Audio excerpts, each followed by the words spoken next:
สวัสดีท่านผู้ชมยินดีต้อนรับท่านเข้าสู่การรายงานข่าวสารต่างประเทศและมื้อนี้ก็ได้นำเอาข่าวมาให้ท่านได้ติดตามรับชมเลขาธิการใหญ่ประธานประเทศเวียดนามเดินทางเยี่ยมยามราชอาณาจักรไทยอิงตามการรายงานของสำนักข่าวเวียดนามในตอนบ่ายของวันที่27พฤษภาทานเลขาธิการใหญ่ประธานประเทศเวียดนามตัวเริ่มพร้อมด้วยภรรยาและคณะผู้แทนขั้นสูงเวียดนามได้เดินทางฮอดนครหลวงของราชอาณาจักรไทยเพื่อเยี่ยมยามอย่างเป็นทางการอยู่ราชอาณาจักรไทย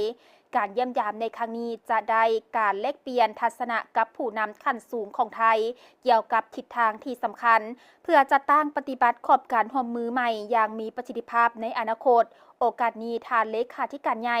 จะได้เข้าร่วมเวทีปราศัยธุรกิจเวียดนามไทยและเป็นสักขีพยานในการลงนามแลกเปลี่ยนเอกสารร่วมมือหลายฉบับระหว่าง2ประเทศระยะ50ปีแห่งสายพัวพันกันทูตสายพัวพันระหว่าง2ประเทศได้รับการเสริมสร้างและพัฒนาอย่างต่อเนื่องกลายเป็นหนึ่งในสายพัวพันที่มีการเคลื่อนไหว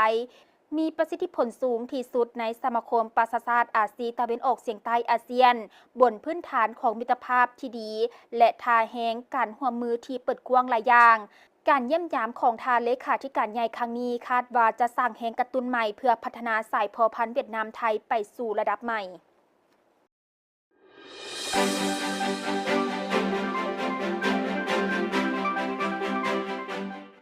รัฐมนตรีกระทรวงการต่างประเทศสหรัฐท่านมาโคลูบิโอและรัฐมนตรีกระทรวงการต่างประเทศอาร์เมเนียท่านอาราลัสมิโซยันได้ลงนามในข้อตกลงคู่ร่วมมือยุทธศาสตร์ที่นครเยเลเวนนครหลวงทั้งเป็นเมืองที่ใหญ่ที่สุดของประเทศอาร์เมเนียในวันที่26พฤษภาคม2026นี้เจ้าหน้าที่ทั้งสองได้ลงนามในข้อตกลง3ฉบับในระหว่างการหยุดพักระยะสั้นๆของท่านมาโคลูบิโอที่สนามบินสากลซัสนอตนครเยเลเวน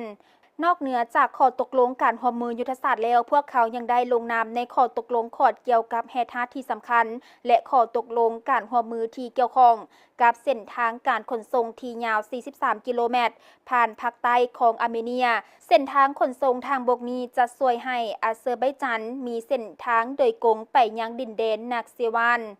ที่โดดเด่นและไปสู่ตุรกีพันธมิตรที่ใกล้ที่สุดของประเทศอาเซอร์ไบจานท่านผู้ชมและที่ผ่านไปนั้นก็แม่นการรายงานข่าวสารต่างประเทศที่ได้นำไม่ทานได้รับชมมาฮอดนี้เวลาของทางการรายงานข่าวสารต่างประเทศก็ได้หมดลงเพียงเท่านี้ขอบใจทุกท่านที่ให้การติดตามรับชมพบกันใหม่ในมื้อหน้าสำหรับมื้อนี้สบายดี